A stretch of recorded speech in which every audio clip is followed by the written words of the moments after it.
এলাকার মানুষগুলো বুঝে না, চিনে না। ও আল্লাহ, ওদের হেদায়াত দাও। আমি মক্কার দিকে আগাই আর চোখের পানি ছেড়ে কাঁদি। হঠাৎ করে জিব্রাইল আমিন এসে হাজির হয়ে গেছে। আল্লাহ পাঠাইছে, যাও জিব্রাইল, আমার নবীর কান্না আমি আল্লাহ সহ্য করতে পারি না। আমার মায়ার নবী কাঁদে, যাও আমার নবীর গিয়া বলো এখন যদি অর্ডার দেয় তাইফের জমিন উল্টাইয়া সব মানুষগুলো মারিয়া ফেলাও। কেমন মায়ার নবী!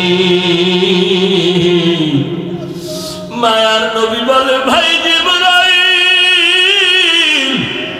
তাইফের মানুষের মারিও না, ওরা আমাকে চিনে না, জানে না। যদি ওরা জানতো আমি দুনিয়ার ইয়াতীম, দুনিয়াতে আসিয়া বাবা বলে ডাক দিতে পারি নাই, বাবার চেহারাটাও দেখতে পারি নাই। ও আমার যুবক বাবারা, অনেকে গ্রামের বাড়ি ছাড়িয়া ঢাকাতে কাজ করো, ওই গ্রামের মা ঘুমায় না তোমার অপেক্ষা, তোমার বাবাও ঘুমায় না। অনেকের বাবা মরিয়া গেছে, কবর থেকে দোয়া চায়। অনেকের মা মরিয়া গেছে, দোয়া চায়। আজকে যারা মা বাবার বাড়িতে রাইখা শহরে এসে বন্ধু নিয়ে আনন্দ করো আর ঘুমাও, ওই মা বাবা তোমারে আমারে বিছানায় রাইখা কখনো ঘুমান নাই।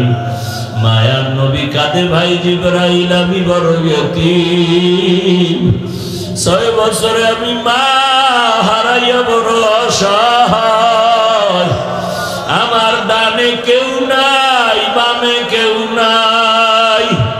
ও জিবরাইল, এদের মারিও না, একদিন যদি এরা চিনে কালেমার পতাকায় চলে আসবে। ও আয়েশা, আমি এত কষ্ট করিয়া দিনের দাওয়াত দিয়া যখন রাতের বেলা ঘরে আসতাম, যত রাত্রই হতো আমি ঘরের সামনে আসিয়া আসসালামু আলাইকুম ইয়া আহলাল বাইত কথাটা বলা মাত্র ঘর থেকে আওয়াজ আসতো, লাব্বাইক ওয়া সা'দাইকা ইয়া রাসূলুল্লাহ, খাদিজার কণ্ঠে আওয়াজ। আমি বলতাম, খাদিজা আপনি কি রাতের গভীরে ঘুমান না? খাদিজা চোখের পানি ছেড়ে কাঁদতেন আর বলতেন, ও রবি, আমি জানি আপনার মা নাই, আপনার বাবা নাই। আমি খাদিজা 2 জন স্বামী বিদায়ের পরে আপনার ঘরে আসছি, আমার একাধিক সন্তান রেখে আমি আপনার ঘরে আসছি। আমি সন্তানের মায়া বুঝি, আপনার চারদিকে দুশ্মন। আপনার মা যদি থাকতেন, আপনাকে বাহিরে রেখে মা ঘুমাইতেন না। ওরে সন্তানেরা জানো না যে মা কেমন মায়া করে।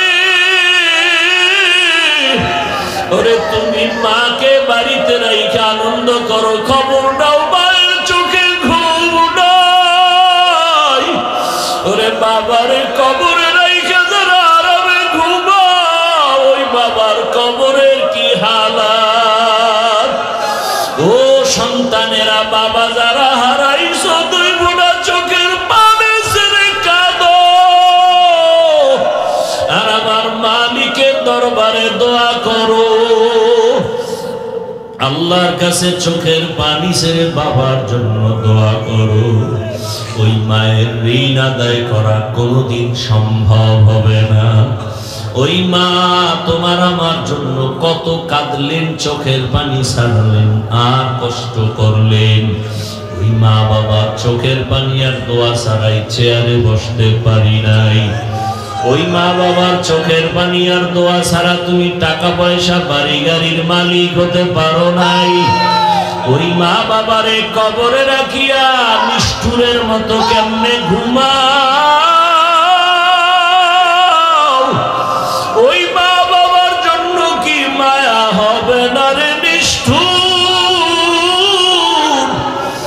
মা বাবার চেহারাটাও কি মনে পড়ে না? ওই মা বাবার কথা মনে পড়লে চোখের পানি ধরে রাখা যায় না। রহমতের নবী কান্না করে আয়েশা, আম্মা জান চোখের পানি ছেড়ে কান্না করেন। নবী বলেন, খাদিজা আমাকে সান্ত্বনা দেয়, ইয়া রাসূলুল্লাহ আপনি যতক্ষণ বাহিরে থাকেন আমি অপেক্ষায় থাকি কখন আসিয়া ডাক দিবেন। আমি যদি ঘুমায় যাই আপনি বাহিরে কষ্ট পাবেন, আল্লাহ বেজার হয়ে যাবে। আমি ঘুমাই না রে ইয়া রাসূলুল্লাহ, আপনার খেদমতের অপেক্ষায় আছি। ও আয়েশা, খাদিজার কষ্টের কাহিনী মনে পড়লে চোখে আমার পানি চলে আসে। আর একটা কথা আমার মনে পড়লে আমি চোখের পানি ছেড়ে কান্না করি। হাসরের ময়দানের কথা যখন মনে পড়ে, ও আয়েশা হাসরের মাঠের অবস্থা কতটা ভয়ঙ্কর হবে জানো না? নারী আর পুরুষরা সব হাসরের মাঠে উলঙ্গ দাঁড়াবে। সূর্যটা মাথার উপরে নেমে আসবে, সূর্যের গরম তাপে মাটির জমিনটা তামা হয়ে যাবে। গুনাহগার নাফরমানের মাথার মগজগুলো ভাতের মারের মতো ফুটতে থাকবে। আরে জাহান্নামেরও আওয়াজ, হাসরের ময়দানে জাহান্নাম চিল্লাইবে আর বলবে, ও আল্লাহ বেনামাজি গুলো কই? বেনামাজি নাফরমান গুলো আমাকে দাও, আমার পেটে ক্ষুধা। আরে আয়েশা সেদিন কি উপায় হবে? জাহান্নামের আওয়াজে হাসরের ময়দানটা থরথর করে কেঁপে উঠবে। ওদিকে আমার আল্লাহ রাগান্বিত হয়ে যাবেন। আল্লাহ রাগ হইয়া আওয়াজ দিবেন, লিমানিল মুলকুল ইয়াউম লিল্লাহিল ওয়াহিদিল কাহ্হার। হাসরের ময়দানটা থরথর করে কেঁপে উঠবে। এই অবস্থা দেখিয়া নবীরা পর্যন্ত কান্না শুরু করবেন। এত কান্নার আওয়াজ। নবীরা কাঁদবেন, আদম নবী কাঁদবেন, মুসা নবী কাঁদবেন, ইব্রাহিম নবী কান্না করবেন। নিজের চিন্তা উম্মতের চিন্তা থাকবে না। এমন অবস্থা হবে, কঠিন হালাত। আমি রাসূল তখন সহ্য করতে না পারিয়া আমি আমার রবের সামনে সিজদায় পড়ে কান্না শুরু করব। ঈসা নবী কাঁদবেন নিজের চিন্তা, মুসা নবী কাঁদবেন নিজের চিন্তা, ইব্রাহিম নবী কাঁদবেন নিজের চিন্তা, দাউদ নবী কাঁদবেন নিজের চিন্তা, আদম নবী কান্না করবেন নিজের চিন্তা। আর আমি যখন কান্না শুরু করব, মাকামে মাহমুদের ভেতরে আমি একটাই আওয়াজ দিব, আল্লাহ আমার উম্মত, আমার উম্মত, আমার উম্মত। আমার একটা উম্মত জাহান্নামে গেলে আমি জান্নাতে যাব না। ও আয়েশা, আমি তখন আমার উম্মতের চিন্তায় কান্না করব। এখন আমি উম্মতের চিন্তায় কান্না করি। ও নবীরা, আশেক বাবারা, ও যুবকেরা, তোমার মতো কত যুবক চাকরি করে, ব্যবসা করে, নামাজ ছাড়ে না, লেখাপড়া করে, নামাজ ছাড়ে না। জেনারেল লাইনে তুমি কেন পারবা না? এখনো সময় আছে, তওবা করে নেও। মরিয়া গেল আর নামাজ ছাড়বা না, দাড়ি কাটবা না, বেপরদায় চলবা না, মা বাবার সাথে বেয়াদবি করবা না, শিক্ষকের সাথে বেয়াদবি করবা না। উলামায়ে কেরামের দোয়া পরামর্শ নিয়া নবীর আদর্শ মেনে চলবা। আল্লাহর কাছে তওবা করো, জীবনে তো গুনাহ কম করো নাই। মা বোনেরাও আল্লাহর কাছে তওবা করেন, জীবনে আর বেপরদায় চলবেন না, নামাজ ছাড়বেন না, আর কোনোদিন স্বামীর মাল নষ্ট করবেন না। আল্লাহর হুকুম নবীর আদর্শ মেনে জীবন চালাবেন। একটা আদর্শ সন্তানের মা হইয়া কবরে যাবেন। আল্লাহ আমাদের সবাইকে তওবাওয়ালা জীবন দান করেন। তওবার উপরে মজবুত হইয়া চলার মতো তৌফিক আমাদের দান করেন আমিন। আলহামদুলিল্লাহি রাব্বিল আলামিন والصلاة والسلام على سيد الأنبياء والمرسلين وعلى آله وأصحابه أجمعين يا أرحم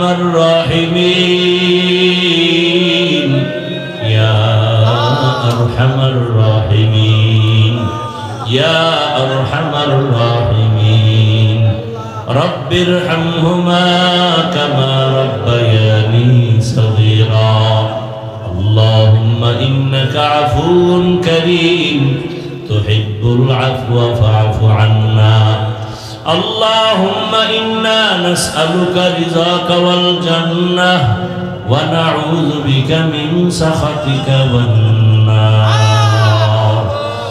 اللهم إنا نعوذ بك من البرص والجنون والجذام وسيء الأسقام يا الله আমরা গুনার বোঝা নিয়ে আপনার দরওয়াজায় হাজির। আয় আল্লাহ মেহেরবানি করে আমাদের গুনাহ মাফ করে দেন। আয় আল্লাহ মাহফিল কবুল করে নেন। আয়োজনকারী সহযোগিতাকারীদের কবুল করে নেন। আয় আল্লাহ এলাকায় শান্তি দান করেন। মা বোনদের আবেদা পর্দাওয়ালা বানায় দেন। সন্তানগুলো নেককার বানায় দেন। আয় আল্লাহ ঘরে ঘরে সুন্নতের আমল চালু করে দেন। নবীজির সুন্নাতওয়ালা জিন্দেগি দান করেন। নবীজির রওজা জিয়ারতের জন্য কবুল করে নেন। আয় আল্লাহ বাইতুল্লাহর গিলাফ ধরে লাব্বাইক বলার তৌফিক দান করেন। আয় আল্লাহ তাআলা গুনাহমুক্ত জীবন দান করেন। মা বোনদের আবেদা বানায় দেন। সন্তানগুলো লেখাপড়া পরীক্ষায় কামিয়াবি দান করেন। আমার কলিজার যুবকদের দিনদার বানায় দেন।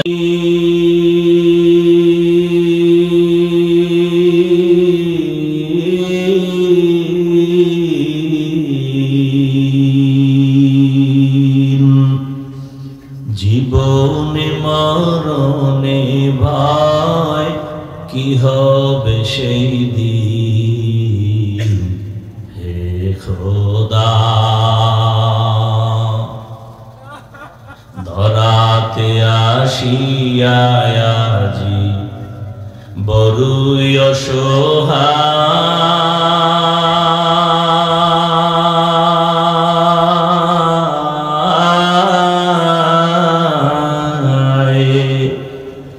ইহকালের মায়া জালে অন্ধ যে সবাই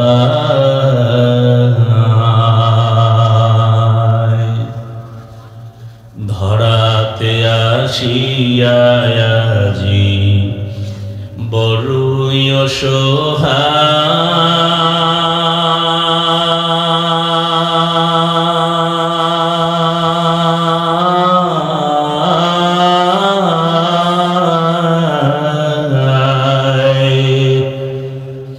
ইহকালের মায়া জালে অন্ধ যে সবাই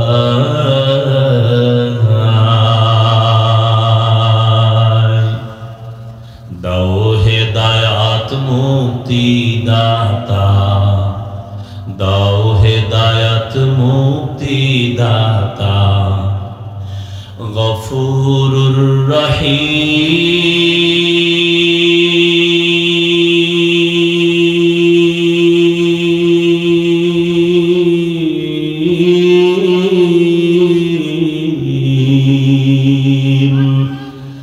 জীবনে মরণে ভয় কি হবে সেই দিন, হে খোদা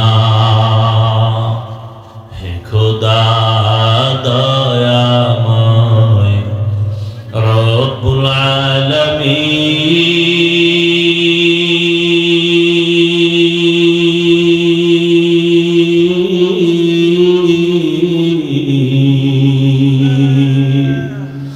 জীবনে মরণে ভয় কি হবে সেই দিন, हे खुदा या इलाही मुझसे मुझको दूर कर ताकि देखो मुझ में तुझको एक नजर। এরে আল্লাহর বান্দারা, আমরা আপনাদের পাও ধরে ধরে ধরে ধরে বুঝাই, তাবলীগ ওয়ালারা বুঝায়, পীর মাশায়েখরা আপনাদের পেছনে দৌড়ায়, নামাজ পড়ে, কান্না করে, টুপি পরি, দাড়ি রাখি, পর্দা করি, হালাল খাই, এরপরও সকলের চোখে পানি আর কান্নার আওয়াজ। এমন একজন আলেম নাই যে কাঁদে না। আল্লাহর কাছে কেমনে দাঁড়াবো? নামাজ রোজা তেলাওয়াত টুপিদারি ঠিক রেখে যদি আমরা কান্না করি আর আপনাদের কাছে দোয়া চাই আর ক্ষমা চাই, আপনারা যারা নামাজ পড়েন না আপনাদের উপায় কি? আপনারা যারা পর্দা করেন না বলেন আপনাদের কি হালাত হবে একটু চিন্তা করছেন নি? আরে জান্নাতের টিকিট হাতে পাইছেন 10 জন সাহাবা। প্রথম হযরত আবু বকর, দ্বিতীয় হযরত ওমর, তৃতীয় হযরত ওসমান, চতুর্থ হযরত আলী রাদিয়াল্লাহু আনহুম আজমাইন। জান্নাতের টিকিট তাদের হাতে জমা। তাদের আমল কত সুন্দর, নামাজ কত সুন্দর, তেলাওয়াত কত সুন্দর, তাদের ইখলাস আর তাকওয়া কত সুন্দর।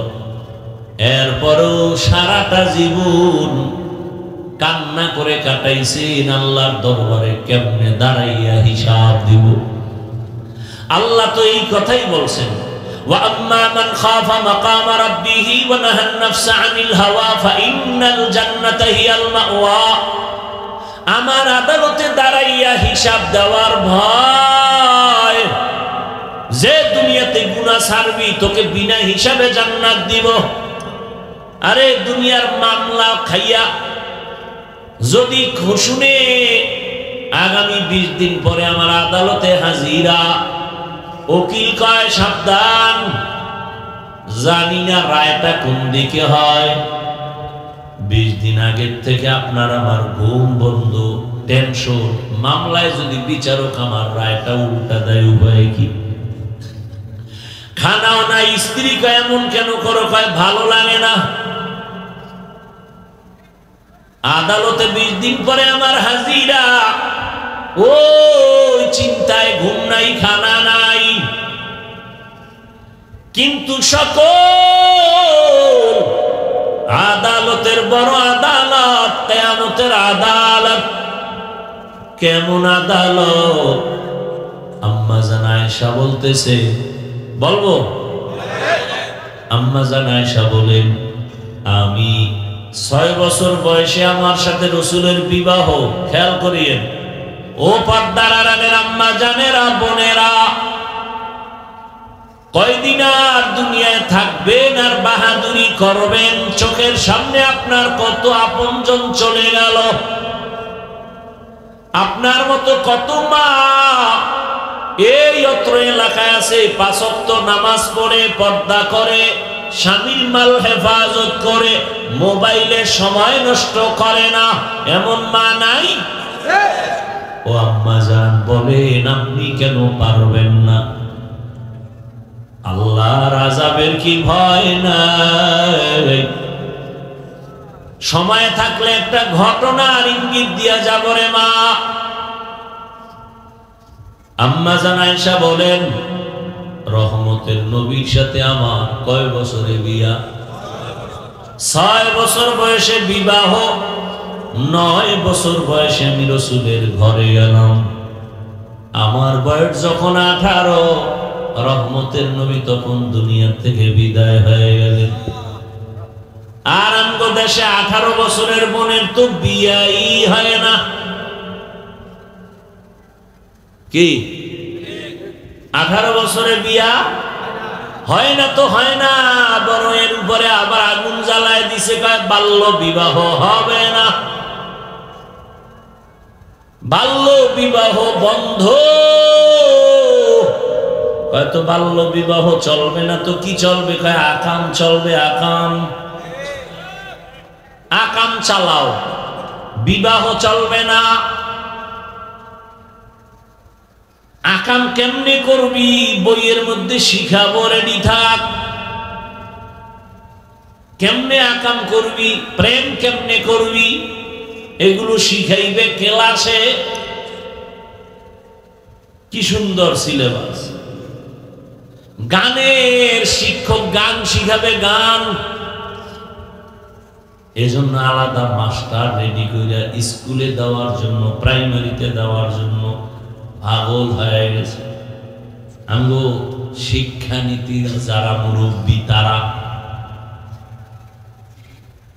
তার মানে কুকুর কুকুরনি রাস্তাঘাটে যেমন যৌবনের আদান প্রদান করে, কেমন যেন তারা চায় এই সমাজের মানুষগুলো, যুবক যুবতী যেখানে সেখানে যৌবনের আদান প্রদান করবে, দেশটাকে জাহান্নামের আখড়া বানাবে, স্কোয়াটার বানাবে। হুজুর যদি বয়ান না করতো, মাদ্রাসা না থাকতো, কত আগে জানি এটা জাহান্নামের বাগান হয়ে যেত। ওলামায়ে কেরাম যখনই মাঠে নামে কয় পারবে না, পারবে না। পারে না কোনটা বলো? ওলামায়ে কেরাম যেখানে নামছেন আন্দোলনে কামিয়াব হয়ে গেছেন। কোন নাস্তিক, কোন বেঈমান কর্মসূচি দিয়া আগাতে পারে নাই। বাল্য বিবাহ হবে না, আকাম কিন্তু চলতেই আছে। জেনা চলতেছে, প্রেম করে কোনো বাধা নাই। এগুলো বললে যুবক রাগ করিস না, আমি তোর কল্যাণ চাই। এই তুই এখন আকাম করবি, বিয়া টিয়া করিস না। আমি কথা যা বলি একেবারে কাটছাট কইরা বলি, এতে আর কোনো ঘুরানি ফিরানি নেই। তুই যদি মেয়ের চরিত্র নষ্ট কর, বিয়া টিয়া করিস না। কারণ তুই 4-5টা মাইয়ার চরিত্র নষ্ট কইরা যদি বিয়া করো, ওই মাইয়া তোর ঘরে একটা আসবে না, বউ হইয়া আসবে না, জল্লাদ হইয়া আসবে। 4টা মাইয়ার চরিত্রের জুতার বাড়ি দিয়া ঝাল মিটাবে। বাচ্চা থাকলে আমারে বলিস, আর যদি মইরা যাই কবরে গিয়ে জুতা মারিস যে হাফিজ মিথ্যা বলছিলি কেন? জুতা মারিস আমার কবরে, লেখা রাখ। তোর চরিত্র যেমন, তোর বউ যেটা হবে তার চরিত্র তেমন। কোরআনের আয়াত, আল খবিসাতু লিল খবিসিন, খবিসের সাথে খবিসা। না হুজুর আমার ডানা কাটা বলি, কোরআনের কসম খাইছে। কোরআন শপথ করছে, কোরআন মাথায় নিয়ে মাইয়ায়। আমি বললাম বল ওই মাইয়ার সিরিয়াল কত? কোরআন নিয়ে মাথায় শপথ খাইছে, আবার সিরিয়াল কি? আমি বললাম তোর সিরিয়াল যত, মাইয়ার সিরিয়ালও তত। তুই যদি 3 মাইয়ার পরে এই মাইয়ার সিরিয়াল হয় 4, ভালো করে লেখা রাখ, ওই মাইয়ারও 3 ছেলের পরে তুই সিরিয়াল 4। তোরে ফকির বানায়া, ভিক্ষুক বানায়া তারপরে হিজরতে যাবে তোর ওই বউ। কি হাসো না? টের পাবি যে জুতার বাড়ি খাবি, ওদিন টের পাবি। হাস, বাইরে যাবে। আমি হাসির জন্য বলি না, আমি কথা বলি অল টাইম, আমার কলিজার থেকে কথা বলি, চূড়ান্ত মোহাব্বত নিয়ে কথা বলি। একটা মানুষকে জাহান্নাম থেকে বাঁচাবার জন্য বলি, হৃদয় থেকে বলি, কাউকে খুশি আর বেজার করার জন্য নয়। আমি কলিজা দিয়ে মোহাব্বত করি। আমার কলিজার যুবক কেন চরিত্রহীন হবে? আমার কলিজার যুবকের তো আল্লাহ এই পরিমাণ মেধা দিয়েছেন যে তার একটা যুবকের 1 মেধা দিয়ে গোটা দুনিয়াটাকে কন্ট্রোল করবে। সেই মেডিসিন আমার যুবকের ভেতরে আছে, নষ্ট হবে কেন? তুমি ইঞ্জিনিয়ার হও, ডাক্তার হও, প্রফেসর হও, তুমি এসপি হও, ডিসি হও, ওসি হও, এমপি হও, মন্ত্রী হও, চেয়ারম্যান মেম্বার হও, তোমার মধ্যে এত মেধা, গোটা দেশটাকে কন্ট্রোল করার ক্ষমতা আছে। কিন্তু চরিত্র যদি নষ্ট করো, খোদার কসম মৃত্যু পর্যন্ত কেউ তোরে চাকরিতেও রাখবে না, ব্যবসায়ও নিবে না, ধুকে ধুকে কান্না করে মরা লাগবে। চরিত্রহীনের কেউ চাকরিতে নেয়। আমাকে হুজুর বাদ দেন না, হুজুর বাদ। আপনাকে লাইনে কেউ আপনারা ভালোবাসা নিবে চাকরিতে? জীবনের অমূল্য সম্পদের নাম সুন্দর চরিত্র। হেলায় খেলায় জীবন কাটাইলির যুবক, কয়দিন আর যৌবনের বাহাদুরি করবি? কয়েকদিন আগে কি ফেসবুকের মধ্যে তোমরা দেখো না রে বাবা, বিদেশ থেকে টাকা অলংকার নিয়ে আসে, বাড়ি যাবে, এয়ারপোর্টে নামছে, গাড়িতে স্ত্রী সন্তানরা আগায় নিতে আসে, গাড়িতে আনন্দ মিছিল দিয়া দিয়া বাড়ি যায়, বাড়ির কাছাকাছি যায়, গাড়িটা পানির মধ্যে ভরে গেছে। কয়েকদিন আগে না, লোকটা কাঁদতেছে, স্বর্ণ অলংকার হাতে নিয়া।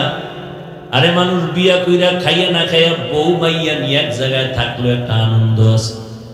আমার কপাল কেন এত খারাপ, টাকার জন্য বিদেশ গেলাম, না বউ সন্তানের আনন্দ পেলাম। কিছুদিন পরে আসছি, অলংকার টাকা নিয়ে কয়েক মাস থাকবো, পরে আবার যাব। কিন্তু আমার কপাল বড় খারাপ, আমার হাতের উপরে আমার বাচ্চাটা মরে গেল, আমার হাতের সামনে চোখের সামনে আমার স্ত্রী মারা গেল।